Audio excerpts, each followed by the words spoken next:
As someone who's lived in Saudi Arabia for 10 years, I can tell you that losing fat and getting fit in these countries is 10 times more harder than being back home in London or anywhere in Europe or in the US. I'm talking about if you're an expat that has moved to Saudi Arabia, the UAE, Qatar, Bahrain or Kuwait, I feel you. If you're saying that losing fat and getting fit has felt like an extreme chore, I know why it's happening and we're going to talk about it now. And in case you're new here, my name is Mariam, also known as Mariam Motivates, and I help ladies lose fat and get fit and feel absolutely amazing. So here are some reasons why you feel like getting fit and losing fat feels 10 times more difficult ever since you moved country. Number 1, since moving to this country, you found yourself comfort eating way more than you ever did. Within the first year of moving, most expats gain the most fat. And here's why. So imagine just a year ago, you used to go to work and come home. Your parents are at home, your siblings, and the house is very lively. Or maybe it was just you, but you used to have friends that used to pop in on a regular basis and other family members. But now you've moved to a whole new country, maybe just by yourself or maybe with your husband. And now you constantly feel that you live in silence. There's no excitement anymore. You miss the comfort of your family. You miss the comfort of your siblings and your parents, your cousins, your uncles and your aunties. And you've had to make the sacrifice of moving abroad for a better life at the expense of the comfort that you used to have from family. And now that excitement of family no longer exists. Consciously or subconsciously, you might find yourself finding comfort in other things. And for most people, it's food. Most ladies will go to work all day, come home, order in, and just eat for the entire evening. Either sitting on their laptop watching Netflix, they've watched every single episode, there's literally nothing left. They've emptied out every single series. There's nothing else that they could possibly watch. They just spend their days working hard, completely burnt out, and coming home to absolute silence because you live alone. This is why most expats will find that they gain the most fat and become the most unfit within the first year of moving to a GCC country. The comfort that they once had no longer exists, and just trying to navigate through this new life and adapt to this new kind of lifestyle can be very difficult. And understandably, food becomes your best friend because, quite frankly, there is nothing else right now. Another reason why a lot of people gain a lot of fat once moving to these countries is because of the social norms. Socially, everything here is about food. People don't typically go to each other's houses. So this is not really a place where someone might call you and tell you to come over to their house. It's more of a let's go out and let's go get food. Let's go out, let's go get brunch. Let's go get dinner. Let's go get coffee. Let's go get dessert. You spend your entire week going to dine out in different restaurants is part of the excitement. And quite frankly, these countries have the best restaurants. I've been to many countries and I could swear that the restaurants that they have in the UAE and in Saudi Arabia and Bahrain, honestly, absolutely to die for. Well, no wonder why keeping fit feels 10 times more difficult. Not only is the food halal, but you also have a bunch of friends that are on the same vibe.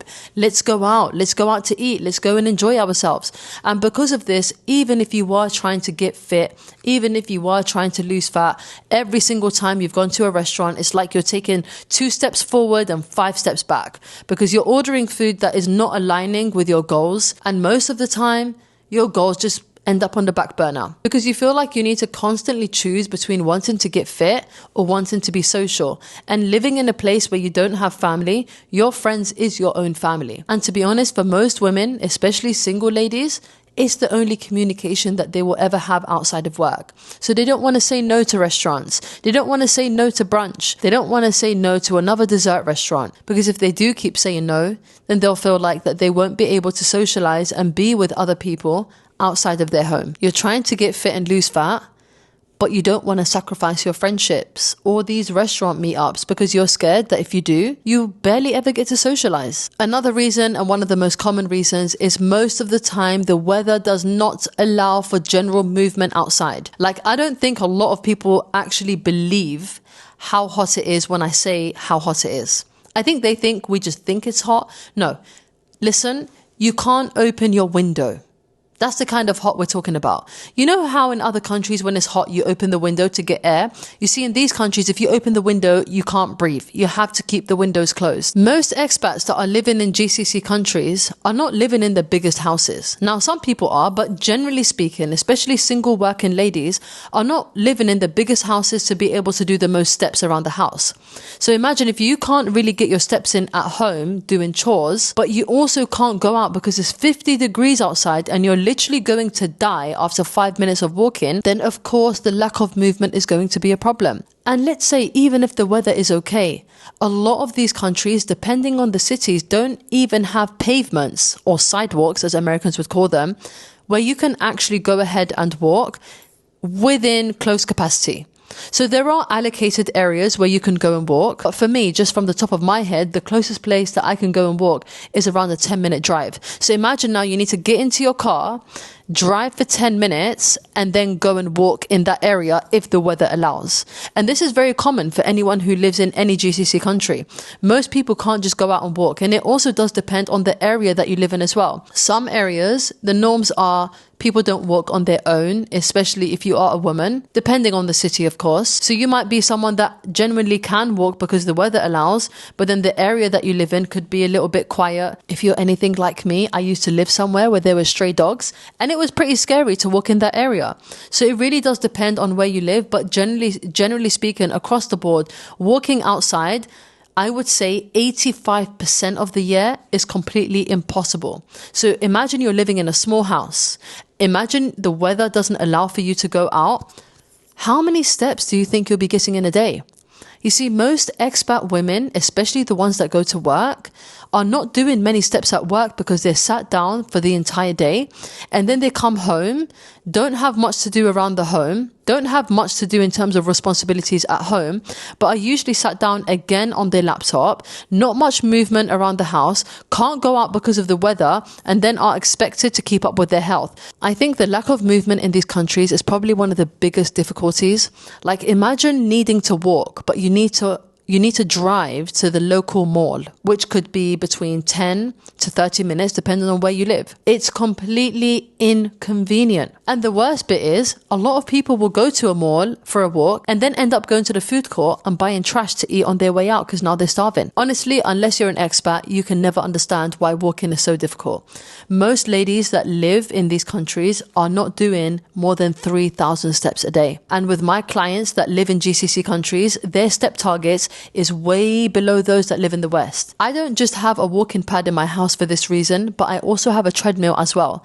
One for me, one for my husband. So there's never excuses. If you can't go out, there's always something available. So if you're listening to this and you are an expat, go ahead and buy yourself a treadmill and buy yourself a walking pad. It's going to change your life. Another reason why a lot of ladies living in the GCC are unable to lose fat is because their workload is simply too much. They go to work, they're completely burnt out. Work here starts typically a lot earlier than what it does in the West. And quite frankly, they're still working for the same amount of time. A lot of them still finish work between 3, 4 or 5 p.m. They get home and a lot of ladies still have work to do even when they get home. Maybe they are English teachers and they're teaching and then they have marking when they get home. The workload is through the roof. Yes, they're getting paid more. Yes, they're not paying tax. Yes, alhamdulillah, the lifestyle is better, but the sacrifice here is their health. They're constantly burnt out. They don't have time for the gym, even if they want to go to a gym. Some ladies have gyms in their apartments and don't have time to go to the gym in their apartments because of the amount of work that they are expected to do in these countries. Now, I'm not putting down these countries because I absolutely love these countries, but they're getting paid more, so they're doing more work and it's costing them their entire week. They don't have time to work out on the weekday, and even on the weekend they're finding themselves trying to catch up on more work. And to be honest, I don't think many people have a very good work-life balance, and this is why it's important for every expat woman to take a step back and just look at your life. Is your life currently 80% about work?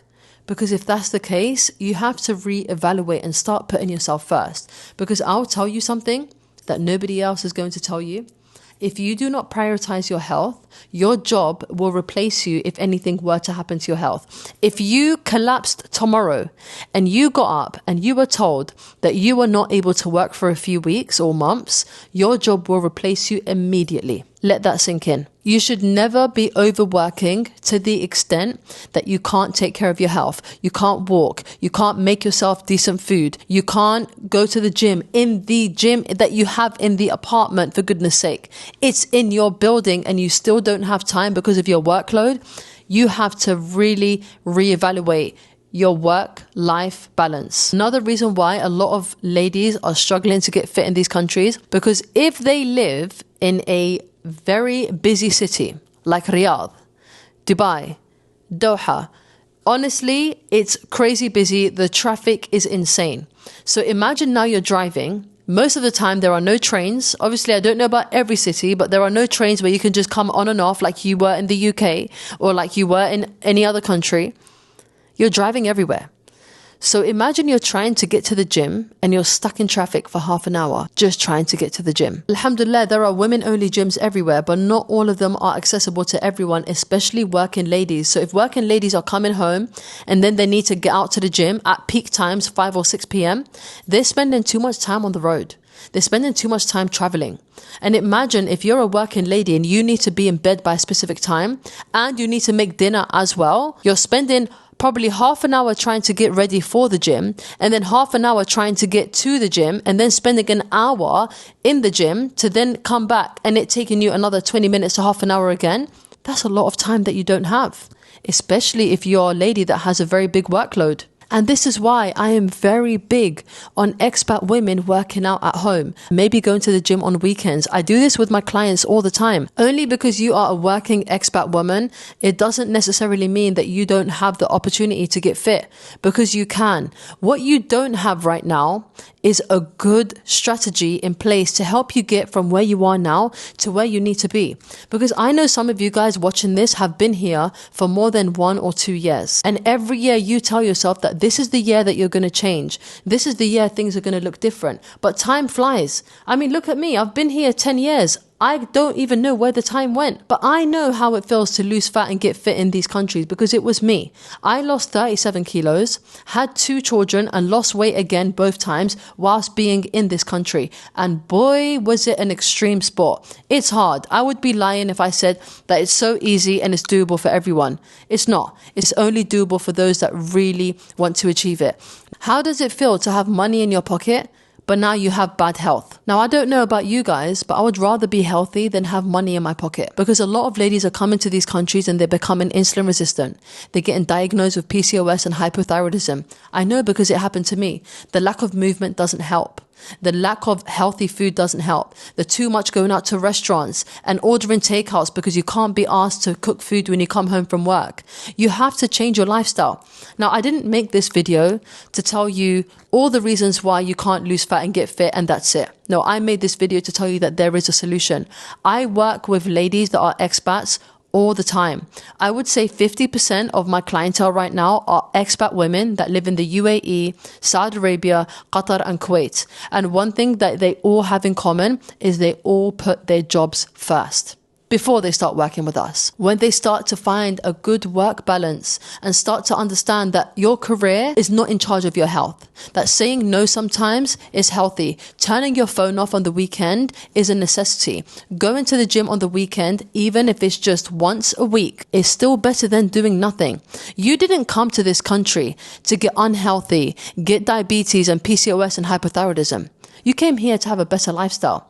And what you did get was a better Islamic lifestyle, alhamdulillah, and you got a better job and you have better finances. But now your health is way worse than it's ever been. There is no point in having all of those things if your health is on the floor. So if you are an expat woman who's living in a GCC country and you're sick and tired of your career sucking the life out of you to the extent that you've become the biggest that you've ever been and the unfittest you've ever been in your life, know that there is a way for you. Your problem is not that you live in a GCC country. Your problem is that you are unorganized, you do not have a strategy in place, you're completely unbothered about your health, and you are not in a place of urgency to want to make a change about it now. But I'll tell you something from experience. 1 year of being an expat can quickly become 10. And these 10 years can either be the best 10 years of your life, or they're going to be the best financial years of your life, but the worst health that you've ever had in your entire life. Now is the youngest that you'll ever be.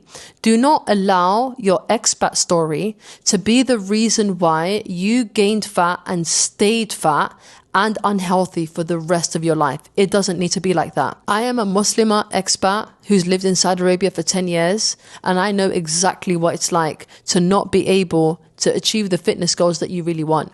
But I did it, and my clients do it, and you can do it too. If you are a working expat woman and you need help trying to get from where you are now to where you actually deserve to be, go on Instagram, type in Mariam Motivates, and DM me the word expat, and let me talk to you more about how I can help you completely change your life around, and that your life doesn't have to be just about work, and it actually can also be about your health. I hope this was a beneficial video. For those of you that are expats, will probably resonate with a lot of what I said today. And if you're an expat, in the comments, put the word expat and let me know where you live and where you came from. See you in the next video.